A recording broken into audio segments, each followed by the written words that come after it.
laughs at me for it. You're always getting ready. You're always getting ready. You've done this how many times? You're still getting ready. We're gonna go through just one of these rituals, which is it's the last shakedown ride. It's not a training ride. It's going out as if you are at the start banner. It's 100%. That means the socks you're gonna wear, it's not substituting an item on your bike. Like, we're leaving next week to go. So everything that we needed to order online should be here. That's what we do. We leave, and we don't go to any special destination. We're gonna leave from the house here. I believe this is my 12th time going to the Iditarod, and I've never done the same. I've never even ridden the same bike. I've never packed the same kit. Some of the things stick around, but there's always a different strategy, whether I bring a sleeping bag or not, or whether I bring a stove or not, or is it this pair of puffy pants, or is it this homemade pair of puffy knickers, or like, and there's so many substitutes, and that's what I love about it. If I was to let the sport get stale, I probably wouldn't be doing it anymore. I've always said I think we live in a better place to train for Iditarod than Alaska itself. We're gonna go for this shakedown ride here, and we're just gonna leave from the house, and we're gonna work through some systems using the stove, boiling water, and then we're gonna sleep out. So it's gonna be, laying down your bed, kicking out a spot in the snow.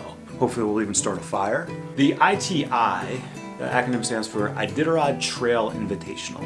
There's 2 different distances, 350 miles and 1,000. 350 miles goes to this town of McGrath, and the 1,000 is the full trail to Nome. This year, the 350 mile, due to this COVID year, is actually, it's going to be an out and back to a BLM cabin called Roan. So it's going to go up and over the Alaskan range to Roan, turn around and come back. To me, it's exciting. I'll be going a different way on the trail that I've never gone before, which is kind of cool. I love the self-isolation of it. I love just being out there in the middle of nowhere with just me and my bike and my gear, and knowing that I am at a very vulnerable spot, but yet I am so comfortable in that spot. There's really no safety out there. You're on your own from start to finish. There's no gear list. You make your own decisions. It's really like putting this in your lap, and you decide on what to do. The organization doesn't give you a GPX file to follow. You do your own navigation and figure it out. Yeah, there's a reason this is my 12th time. There's nothing that satisfies that adventure that I crave as does the Iditarod Trail Invitational. I go there because I want to push my bike. I go there because I want to be caught in a storm. I want to use my equipment. I want to be challenged. I want to be in a pickle. I want to figure out different situations.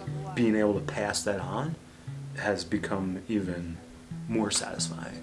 To be able to share this with Jacob at this level is like, that's incredible stuff. I'm Jacob Hora. I'm 15 years old. I turned 16 in 3 days right before we leave for Alaska, and I love to ride bikes year round. I started fat biking when I was 12. I did JP's 60K as my first ever fat bike race, and I kind of just enjoyed it ever since then. I rode my bike to school for 2 years straight, every single day, rain, snow, or shine. And then I just kind of like followed Jay on Instagram and realized, oh, there's this race up in Alaska. It's basically a bigger version of the Fat Pursuit, right? I'm like, I'd like to do that someday. I think that'd be really cool. I used to watch him commute in front of my house to school all winter long.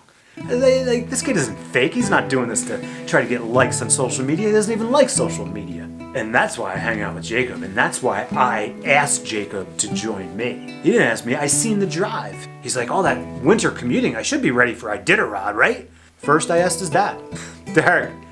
So man, I gotta let you know, man, like, I've been thinking about asking Jacob to go to Alaska, but I don't really wanna just make him think about something that he shouldn't be thinking about. He's like, well, we trust you.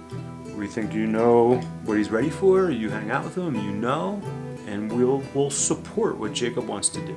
Oh, maybe like after college, like I'll save up some money, I'll get a bike, and I was like super stoked about that. And then Jay's like, oh, do you want to go to Alaska with me this winter? I'm like, well, yeah, I'd love to join you, but I gotta ask my parents. And I'll have to talk to my parents, and he didn't tell me like that he already told my parents, and I was like, but I'm super interested. I would definitely love to do that. And when I got home, my parents were like, oh, we didn't want to tell you because we wanted him to ask you, but he already asked us and we're okay with it. I'm like, wow, I guess I'm going to Alaska then.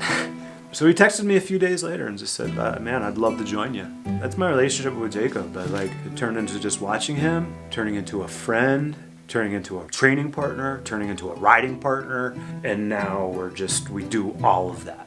This is my dad's bike, and then a lot of the other stuff's like mine and his combined, and then the wheels are Jay's that he lent me for the ride. I think we're a super good pair because like the way we ride together, he likes to go to bed early, I like to go to bed early. We're both morning people, so that's like no problem. Usually like when I have to pee, he has to pee as well, so. And then when he's hungry, like I'm usually definitely more hungry before him. Like he doesn't need to eat a lot, like versus me who likes to eat a lot. We decide on everything together. He's intelligent, he does his own homework, he's respectful. He's incredibly funny and witty, doesn't take things serious, and he's passionate.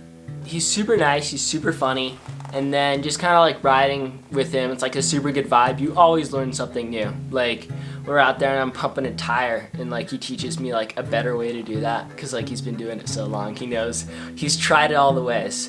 So you just learn so much when you're with him. I don't really have any nicknames for Jacob. The only nickname that like we have is like he'll call me his protege.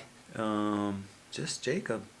I don't do these things for him. I don't do his work for him. Like this isn't hand holding, like that's not what it is. I don't have children. I don't know what it's really like to hang out with younger kids and stuff. It's teaching me a lot. The ITI will be Jacob's third bikepacking event, the third one that we've been able to share it together. Just a couple of weeks ago, the race director, he decided to introduce a bivvy category and a self-supported category. So the bivvy category is like, you can go inside some of the lodges and some of the wall tents that they have and dry out some clothing and use that space, but you sleep outside. And then the self-supported category is not allowed to go inside, not allowed to get any meals from the lodges. Jacob told me, he's like, I would like to try it self-supported. I smile on the inside and the outside and I say, I'd love to also do it self-supported. And so now it's like, nope, we don't bring the 0 degree or 20 degree bag. We bring the negative 25 degree bag. We don't bring that lighter puffy. We bring the expedition puffy. I can remember many years ago going up there with like one thing in mind, and that was like as light and as fast as possible, and I am there to absolutely crush and win. And that is absolutely not what's going on this year. We're going up there to go have fun and go camping in the woods. We will try to be as efficient as possible because that's fun too. Yeah, be competitive with other riders, like that's fun. One of our collective goals is absolutely to finish, but it's also to like gain experiences and come back healthy. I think coming back with no frost nip speaks volumes of success, not just coming across the finish line. So we'll just kind of share the work throughout the process. Did you pump that before we left the house? Yeah, I just pumped it right now. I think the experience out there will be amazing. I've never been to Alaska. I'm super excited to see the Northern Lights for the first time. I think that'll be one of the highlights of the trip.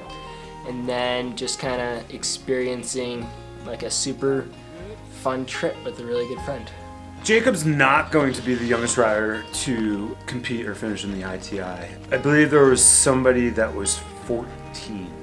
But having finished the 350, that would qualify him for the 1,000-mile race.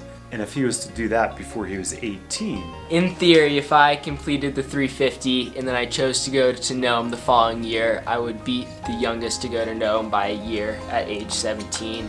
I think that is maybe on my radar, but let's see how the 350 goes first. Nope, went out.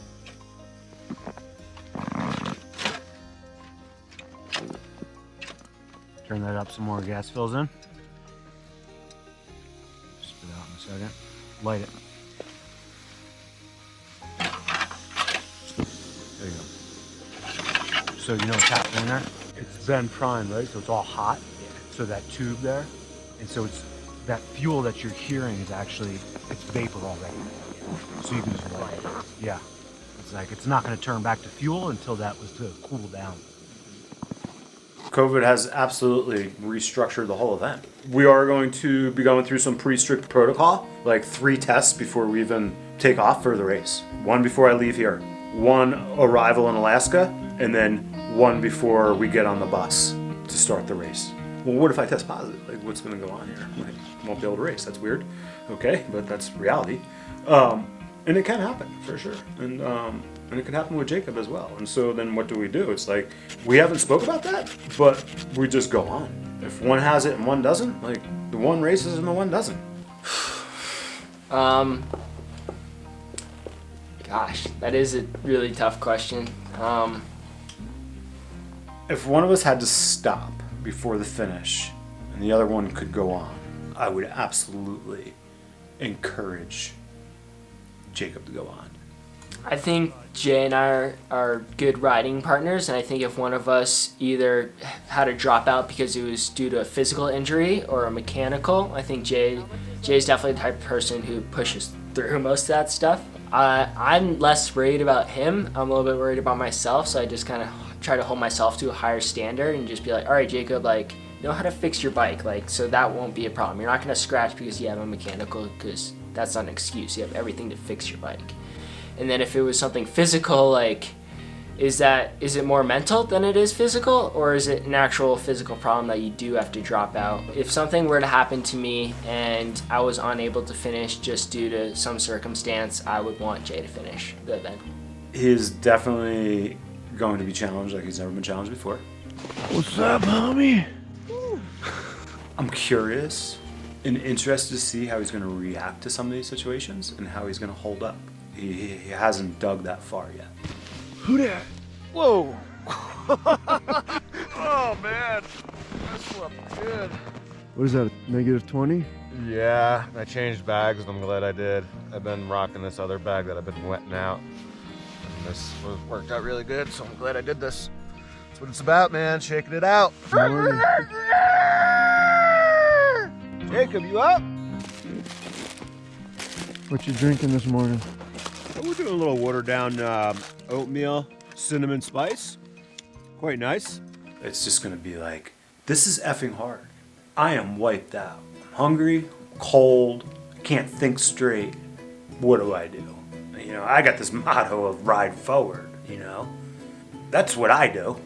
I just keep going forward. Jay's motto often just like pops up in my head, just like ride forward, just like keep moving, because if you sit there and you just get kind of lost in your thoughts, and that's never good. So I think just keep moving forward and you're always closer to your goal. I don't know how to discuss stopping. I don't know how to discuss quitting. I don't know how to, I just don't know that stuff. Yeah, let's see if we can get you out. We'll try to give one. It looks like you're spinning pretty good though.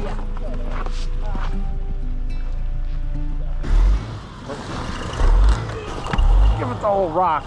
Rock and roll. Rock and roll. Whew. Easy, buddy. Good.